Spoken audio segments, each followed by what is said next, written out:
Hey everybody, hopefully you are doing really well.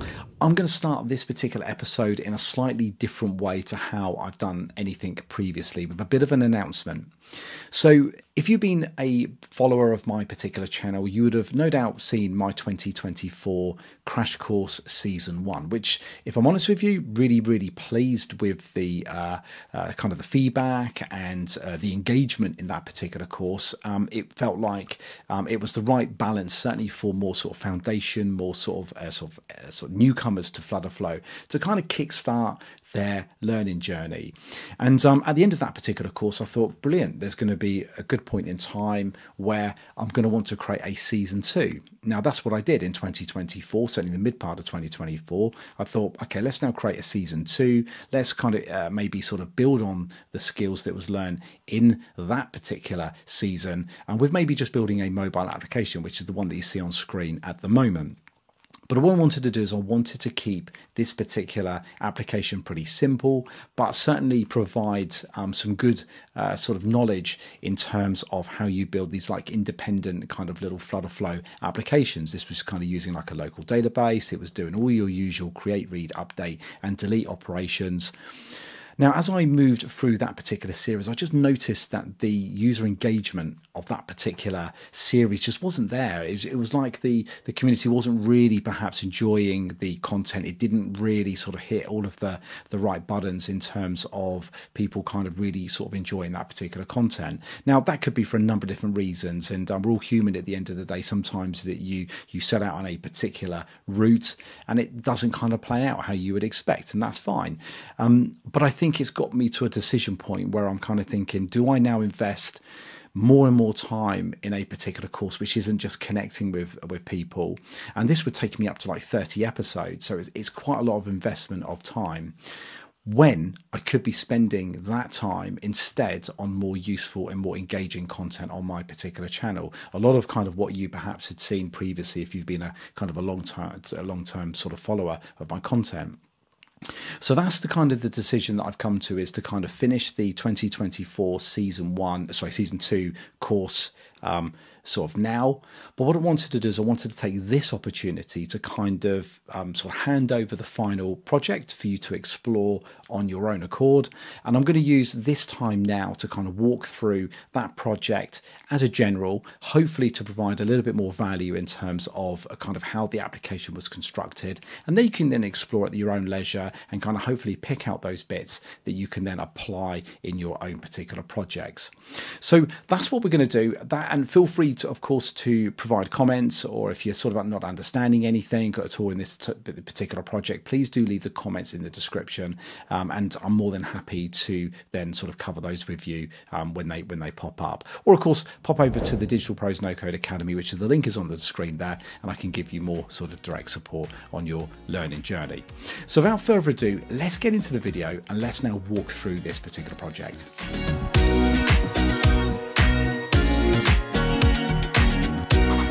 Okay then, let's take a nice steady walk through this particular project. Now, if you had been following this particular series, we kind of got up to the point where we were kind of displaying pretty well much most of what we need on this particular kind of UI. Now, this is the entry point to this particular application. This is the home page where, as you saw in the little demo that was running just a moment ago, this is pretty well much where all of the goals will be displayed. And of course, we can then navigate away to a second page, which is of course our task page. And that is represented here on the left-hand side. We've got the home page and we've got the task page. Now, in order to kind of set this project up, we're going to need an SQLite database. Now, an SQLite database is defined outside of this particular project using a different tool, and I'm just going to show you that tool now. And this is DB Browser for SQLite, and you can see here I've got like a little DB file that's down here. Now I'm going to make that available in this particular episode here, so just make sure that you kind of can download that as well, and that will be then your kind of your database that you can then upload with inside your Flutter Flow project. And inside this particular database, we've got our goals and we've got our tasks. So it's quite straightforward. We're not really doing anything sort of clever in this particular database. But of course, the key thing to know here that we've got all of our goals here, which are unique goals, and that's represented here by an ID. So that's going to kind of get a 1, 2, 3, 4 ID. So it's going to be sequential. And of course, we're going to then want to associate any task that we create with that particular goal. And here it's just represented here by the goal ID. So of course, our tasks are also going to be sequential with 1, 2, 3, 4 like that. But of course, the goal ID is going to be really important because we can have more than one task for every goal. So if this has got a goal ID of 1, we're going to expect to see that our task is going to be 1, 2, 3, 4, but the goal ID will remain 1 for the task to be associated with the goals. So this is really quite straightforward. You can change this particular database as you see fit, of course, if you would like this particular application, you want to do more with it. But that's just a little bit of a quick overview of the actual database itself. Let's now head back over to Flutterflow and let's now talk a little bit more about the actual way that we are managing SQLite within inside Flutterflow itself, and then we'll talk a little bit more about the kind of the home page. Okay, so once you have made changes to your database using the DB browser for SQLite, how do you then get that into your Flutterflow project? Well, very straightforward. Here on the left-hand side, we've got the cog. You select that, you move down to SQLite, and then, of course, you can simply upload the database to replace the one that is bundled and packaged with your particular project. And then, of course, any column changes that you've made will then be instantly available so that they can be referenced with inside your particular project. Now, on the left-hand side, this is where kind of all the database queries are. So you can see in this particular project, I have 4 different read queries. It's exactly as it sounds. They are purely just reading data. And then, of course, you've got update queries, which is pretty well much everything else. So that's your create, your insert, and your delete operations. And as you can see in this particular project, there is a number of different types of queries that have been created to support the key functionality of this application.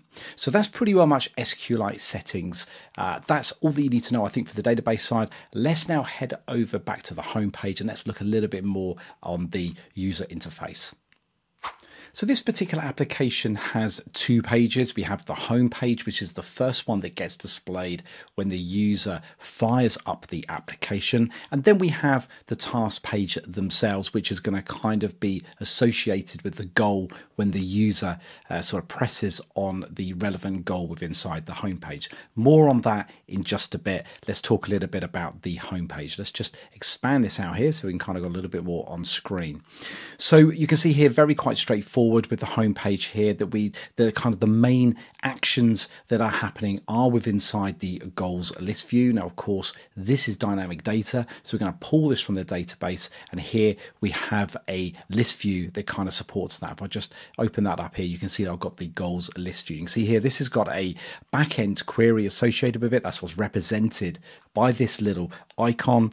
Now that is then available up here on the top right. You've got the backend query option here, and then I've got this SQLite query called get goals. That's one of the read queries that I was mentioning about just a moment. If I just edit that, of course, you can set up various type of variables here. I've got like an archived variable here. That's going to be just a value that I'm passing in to say, can you please return me back all of the either archived or non-archived kind of goals that I have in here. So of course that's all kind of linked into the little kind of filter sort of dialog that it kind of will then be displayed, but we'll cover that very, very shortly. So inside this, of course, you've got some containers here. This one is, we've got this get goal container. Now this has got some actions set against it, because of course when I hold my left mouse button down, then of course I'm going to want to then display the details in order for me to perform an update of that particular goal. And of course here, very much these are just all of your standard kind of Flutterflow widgets that's going to allow us to kind of construct the UI that's in this particular area here. Now there's nothing too crazy going on here. We've got some kind of some sort of text widgets here that's kind of displaying values from the database. And of course these are all linked here with inside the text option. Just choose the selector. You can see I've got the get SQLite here. That's referencing the title field within inside our database row. And here I've got goal title here. This is really just a kind of a visual representation on the UI here. So of course, if I didn't have this in here, then it won't look particularly kind of meaningful. This up here might just sort of say title or something like that. But here I've just called it goal title, and of course I've got goal description, etc. So that's just a kind of a more of a visual thing for the UI. So of course, more of the same here with description and of course other values that's being displayed on the user interface. I've got a code expression that's happening here. So on this progress text here, I've got a text combination that's up here. Just select that.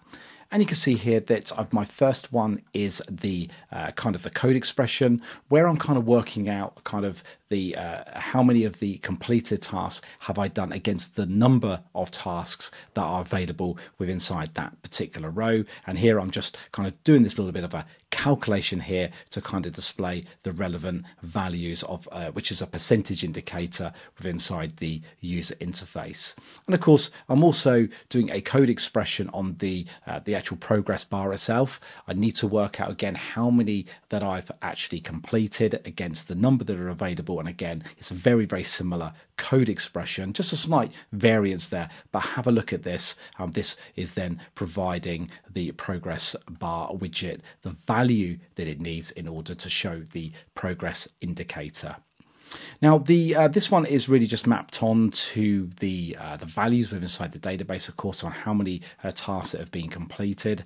Of course, there is a particular query in this project that is making that happen there, and you'll see that within inside the actual tasks page itself when you are performing actions against a particular task. When one is created, for example, or one is marked as complete, then I'm going to need to sort of update the counters that are associated with the actual goal within inside the table itself. I'll pinpoint that in just a moment. And then here we got I think it's pointing out here to then another custom function. In fact, there's only one custom function in this particular project where we're kind of just doing a little bit of date formatting based on a created at value, which is stored within inside our database. This is kind of like an integer representation of the date, and I'm just converting that back to a date, and then I'm formatting it within inside the UI itself. If I just cancel that, and if I just move over to the custom functions, you can just hear here it is. Here is just a simple one-liner that is kind of passing in this integer, this input timestamp sort of value, and of course what it's doing is it's just returning back a date and time from the values that I'm passing it. It's doing a little bit of a convert Unix timestamp in seconds to date and time. So just a little bit of custom code there that's making that happen. So next up on this particular page, we have the little plus fab button here. If I just select the action flow editor here, you can see that all I'm doing is I'm just displaying the bottom sheet, which is the create goal component, which we'll have a look at just a moment. That's all that's doing is simply displaying it within inside the UI. If I just close that down, if I just now move back to the project here, and I can show you these particular components. So here is the create goal component. So here it is. Again, this is a really, really simple component in terms of what it's doing, because all it's really doing is collecting values from the user and then saving them as a row within inside our database. But there's some few little kind of more value add features to this particular kind of component itself, and one of them is the form sort of validator kind of widget. Now this is quite an important one, and I think that if you are using or building forms within inside your applications, I highly encourage you to wrap this widget around your particular form, because no doubt you're going to want to validate the user's input within inside your application. And that is just done down here on the right hand side.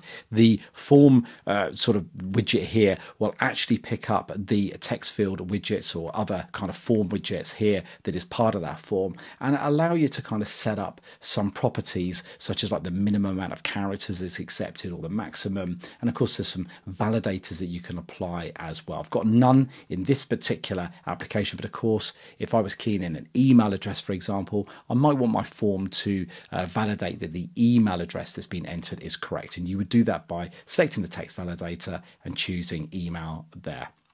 So the great thing about it is once that you have added that widget to your UI, of course, how do you then trigger the form validation? Well, it's really straightforward because you can do that with inside the create goal button here. If I just open up the action flow editor, you can see that's the first action that I'm calling here. It's a validate form here. I'm selecting the form.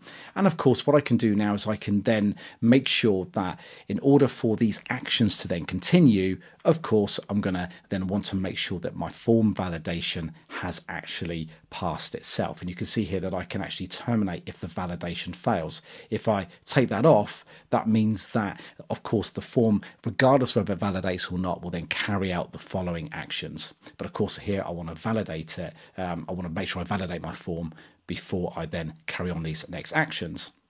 So of course, in this application, quite simply, all I'm going to want to do is take those values from my text field widgets and of course my drop down as well that I got on the page. And I'm going to want to then collect those values and then save that, insert that as a new row inside my database. And that's, again, straightforward. You just make this backhand call SQLite action. And then, of course, I'm gonna select the query that I got. You can see I've got quite a few here, but the insert goal is the one that I need. And then, of course, I'm then just going to point each of the values here that I need to persist in my database, of course, with the actual string of the actual the widget value, the text field widget on the screen. So if I just edit this here, you can see I can go into the widget state and I can select which particular text field that is going to represent the title. I can do that here by using the widget state.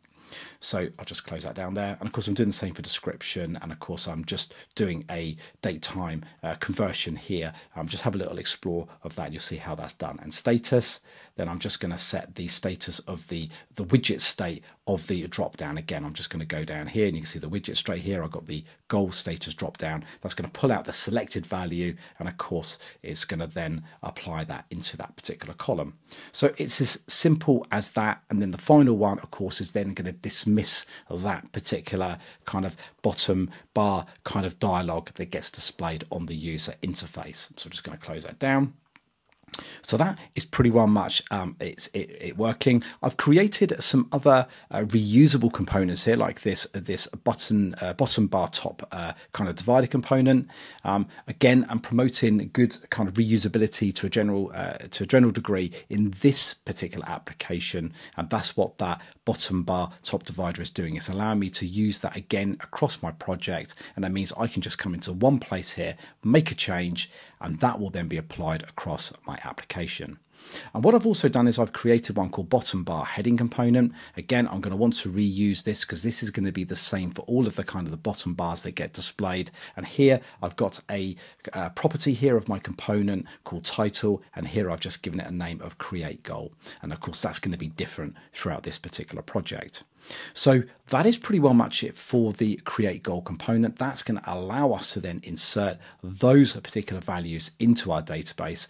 When the user has done that and they dismiss the dialog box, then I'm going to get an app state, kind of like an app state refresh, which is then I'm going to then see the new goal that's then going to get displayed with inside the user interface. So I've just walked through there a very, very simple way of inserting records into my database and then displaying those with inside the list view for then sort of presentation with inside the UI.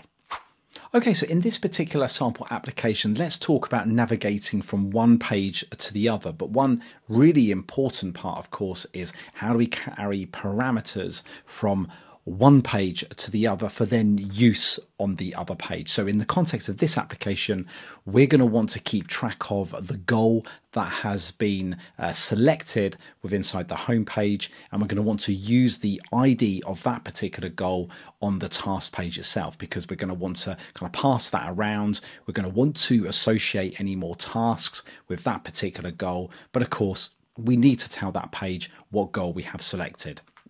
So for example, I'll click on this one here. It will navigate to the task page. And of course, I've passed over the goal ID and it's now available to me here. And of course, when I then add a task in, at this point, I've associated, I know what the goal is that I've got. I know the goal ID ready for me to then kind of save this particular task, and I can associate that goal ID with the task. Let's have a look at that in Flutterflow and let's see what that looks like. So on the home page, the actual, we can select here, we can see we've got a container here that you can see it's got an action, it's got 2 actions associated with it.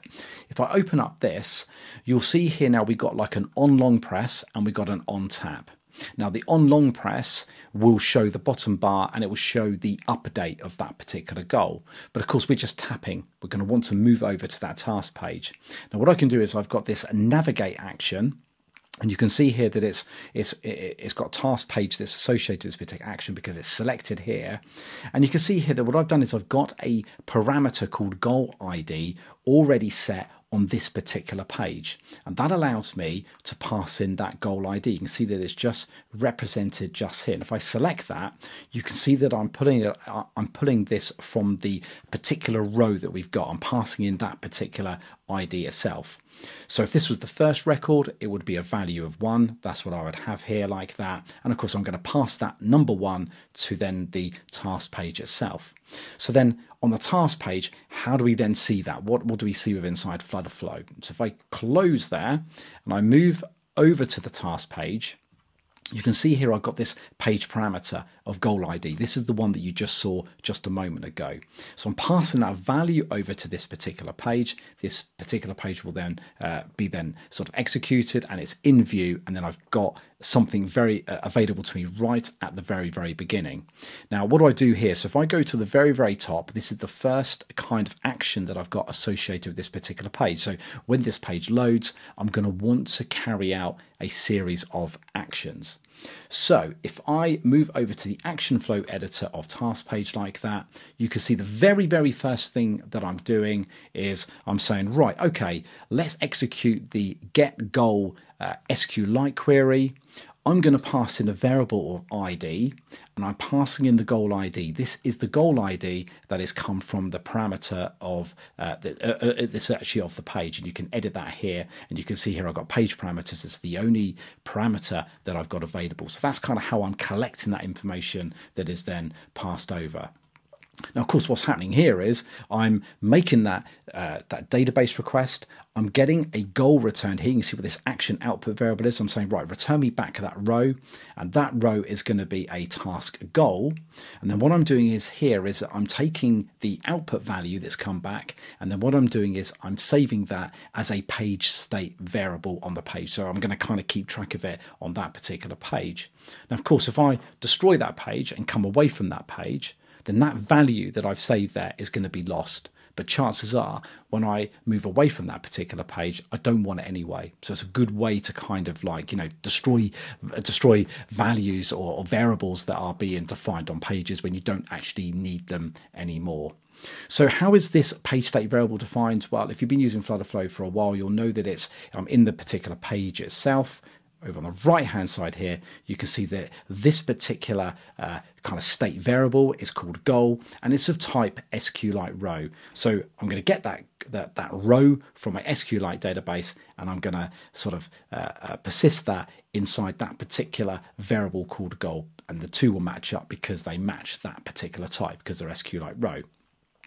So that's pretty well much all that's kind of needed. I've now, when I'm on this page, I know I've got that goal available to me in memory. And of course, I can now use that on this particular page. Now, quite simply, up the top here, you can see here I've got the goal title text.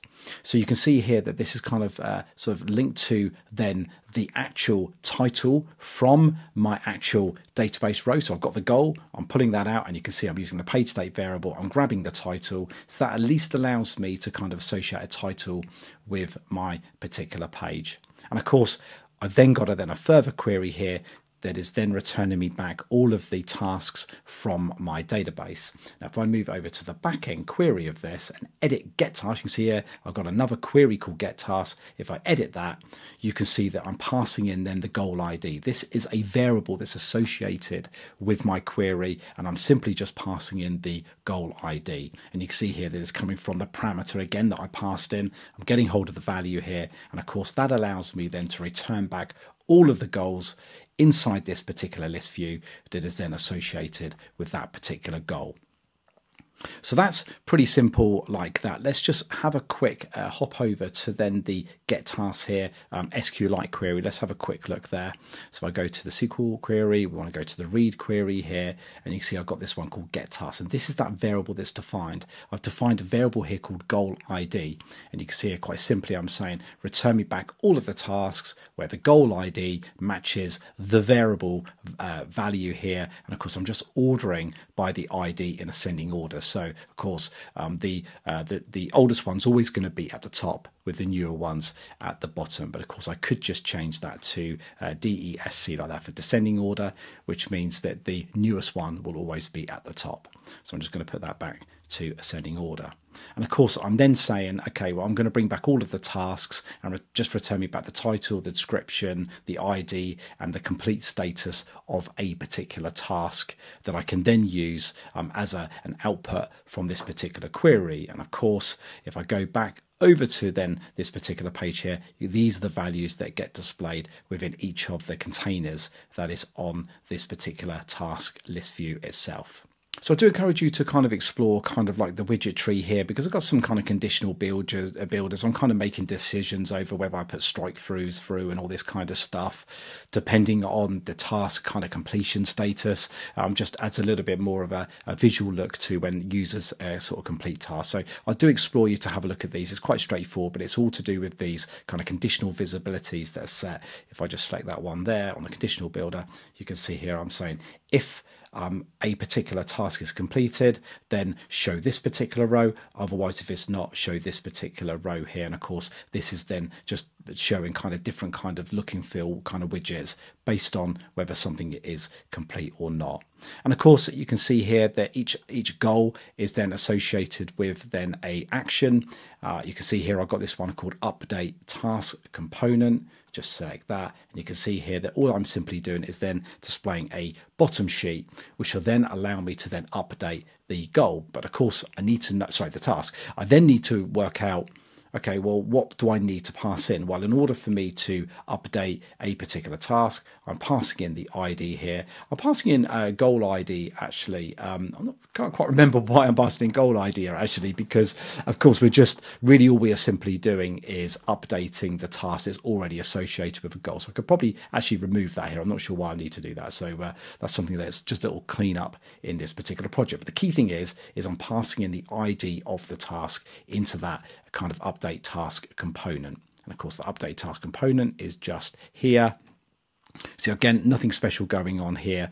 The very first thing that we're going to do at the top here is on the actions. If I just bring up those here, select on the actions, open up the action flow editor, and the first thing I'm going to be doing here is making a backend call here, passing in the ID that's passed in, getting the value, the actual row back from the database, and of course I'm then here kind of setting the actual page, the actual SQLite page state variable here, and then of course I'm then setting the form fields on the actual UI itself. So you see I do the title and I do the actual description. And if I set the title here, you can see here I'm just using the value from the actual SQLite row. I'm just going to show the page state variable here. Here is the task itself. So I'm gonna kind of do the database query. I'm going to then persist the result of that into this particular page state variable, and then of course inside the actions, just to recap here, I'm then setting the form fields based on the actual page state variable of the actual title itself, or the actual here the description here. So that will just then at least show those values inside the user interface. Okay, so let's talk a little bit about the update, but firstly just to remind you that on the update task component we have this this component state variable called a task. Now we're going to use that, so this is going to be populated obviously when this particular bottom part gets displayed, because that's clearly the action that gets executed here, but we're going to use a value of that in just a moment with inside the update. So we haven't got any kind of completion option here. We could mark this as complete here if we wanted to, but of course I'm not, because we're just simply updating these two values of our row. So if I go into the update itself and open up the action flow editor, you can see the first thing that I'm doing is validating the form itself. Then I'm performing a back-end query where we're going to update the values that is associated with that particular row. You can see here that I've got the ID. This is going to be important. So if I choose ID, we're going to get this from the parameter ID that we passed into the actual component itself. So that's important. That sets that value, so we know we're going to be updating the correct task. Just cancel that. The title we're going to set from the widget state of the text field. So of course, if the user changes it, we're going to want to use those values as we update the row. So that's fine. The same thing for description, but complete, we're going to pull this from the variable that we set with inside the component state variable. So here, if I just choose the edit here, you can see now that I've gone into the component state, I've gone to the task itself, and then I'm just pulling out the value that's there already called complete. So if I just hit confirm on that, we know that we're going to get that value set. Now I don't have to set that here because we don't need to worry about it. But if I wanted to extend my user interface to allow us to set that value, then I could be pulling this complete value from somewhere else within inside my UI, like a little checkbox or something like that. But I'm just using this as a bit of a pass-through at the moment. I don't really need to include this as part of this particular update task, but I've got it there just for good measure, just in case that we want to use this update task query elsewhere within inside the application, which I think, funny enough, I am doing on the task page, and I'll show you that in just a second. And then we just simply close the dialog box itself. We're not interested in that anymore, so just close that down, and then we'll be returning back then to our tasks page.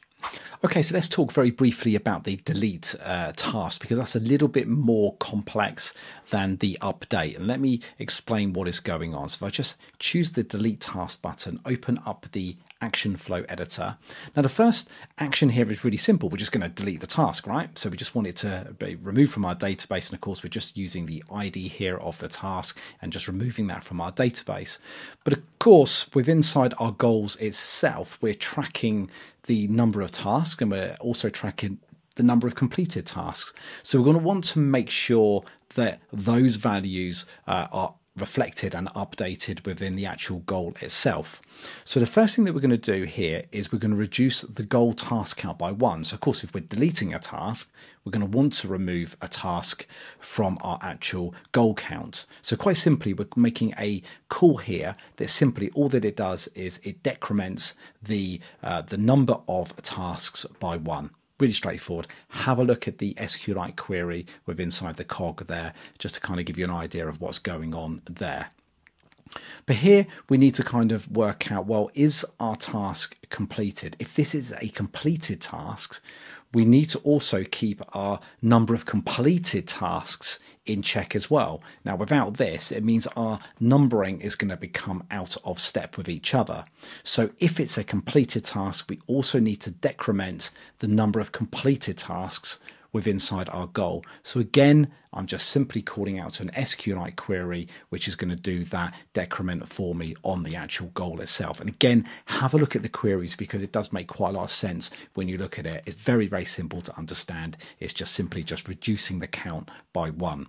Now, of course, if it is a completed task or it's not a completed task, it doesn't matter. We need to close that dialog box. That's what we're going to do here. So we're going to close the bottom bar here by just simply invoking this particular action. So that's a very, very simple walkthrough of delete. Okay, so let's talk a little bit about the little filter dialog that appears up in the top right hand corner. Before we work on the UI side of it, let's talk about kind of the state that we need to set up in order to support those values. So on the left hand side here, if I just go here to then the option here for app values, you can see here that I've got this field name called filters. Now this filter, of course, now most applications, when you are filtering, you're likely to have more than one value that you want to kind of sort of change in a filters kind of dialog. In this application, I simply got 1, but you could add more in if you wanted to. So what I've done is I've created this app state variable called filters. Okay, now that is the data type of filters. I'll show you that in just a second. And of course, this is persisted. So obviously we want to remember the state of this throughout our application. Now, if I move over here now to the option on the left-hand side called data types, you can see how I've created a filter data type, and this has just got one field name. As I said, in most applications you'll probably have more than one criteria for a filter, and you can create more fields if you want. And you can see here I've got this called archived. It's a Boolean indicator, and it's got a default value here as false, just kind of more explicitly set. So of course what I'm going to want to do is I'm going to want to update this particular value with inside my app state, this one here. Now we're going to need that in our application because we're going to want to have some kind of global kind of value that we're going to want to kind of persist, and then our application can respond to. So going back to our user interface, now what I'm going to do is when the user chooses this filter icon button, there's some actions that's associated against it, and the first thing I'm going to do is display this custom dialog using the alert dialog action. And you can see here that my component that I've got selected is the filter drop down component. We'll take a look at that in a second. And I've got some sort of properties here of that particular kind of component, like the the width and height. It's not too big. It kind of sits up in the top right hand corner. I've got some alignment kind of set up here. I'm not going to go too much into depth here, but I just want that to be positioned nicely with the little filter icon. So kind of aligning it with the target widget itself, with the actual kind of icon button. But of course, play around with this in your own application to kind of move the alignment of where that dialog box will get displayed. So the avoid overflow, by the way, just means that it just won't disappear off the screen. It will kind of move it into more of the UI, so you're not going to kind of get any overflow issues at all.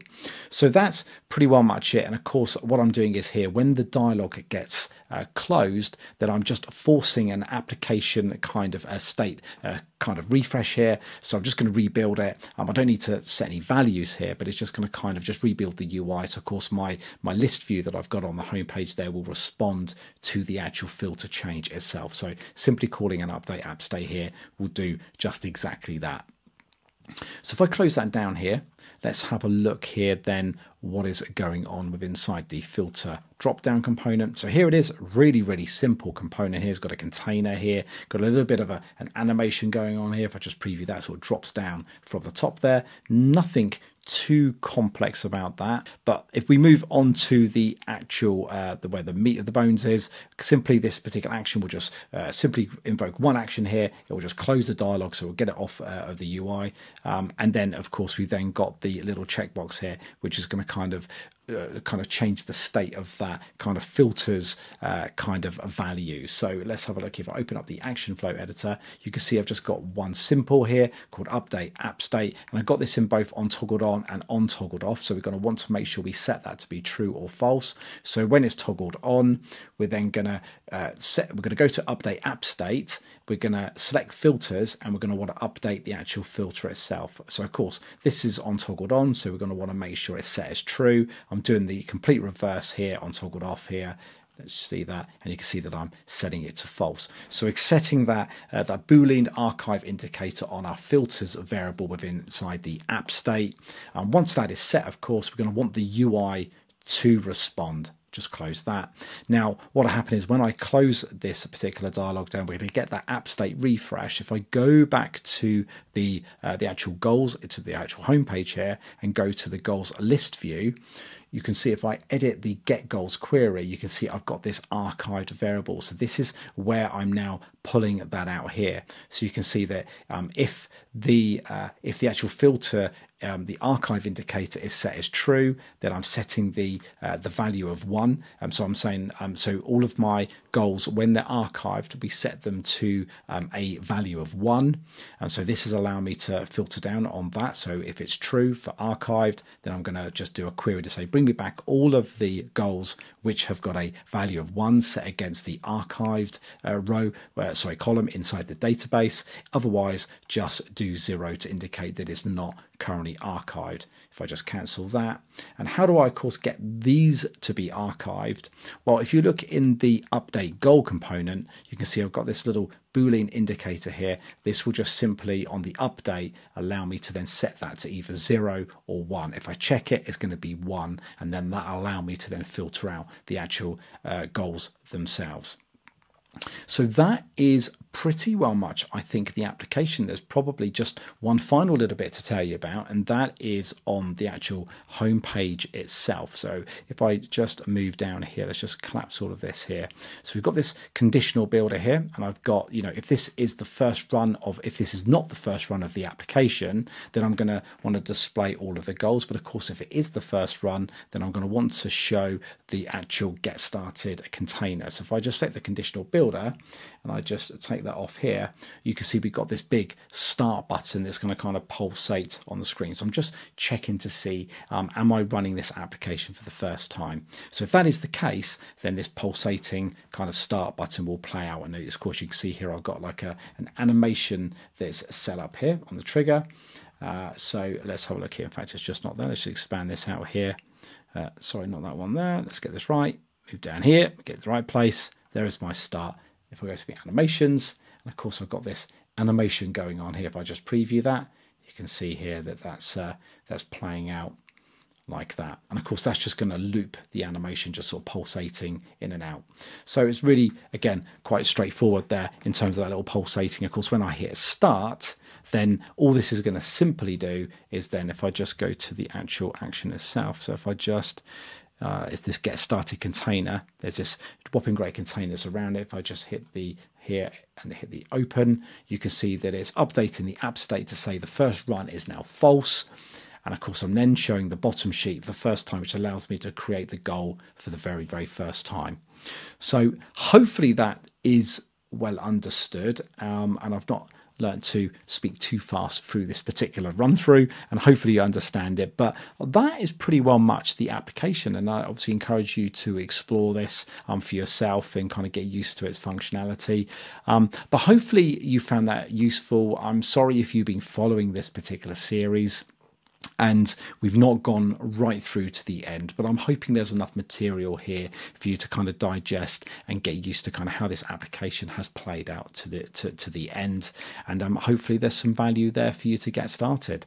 So if you like this video, I really do appreciate that you hit the like button, and of course if you're not a subscriber to the YouTube channel, then please do hit the subscribe button. And of course, if you want to become a member of the Digital Pros No Code Academy, where all of this content and more content is going to be available through the both the community side and also as well from a support perspective, or you're kind of just getting yourself up to speed with Flutter Flow for the very, very first time, then it's a great community that will kind of help you kind of establish yourself and start learning these skills in order to build your next Flutter Flow application. So until the next video on my channel, hopefully you enjoyed it, and I'll see you soon.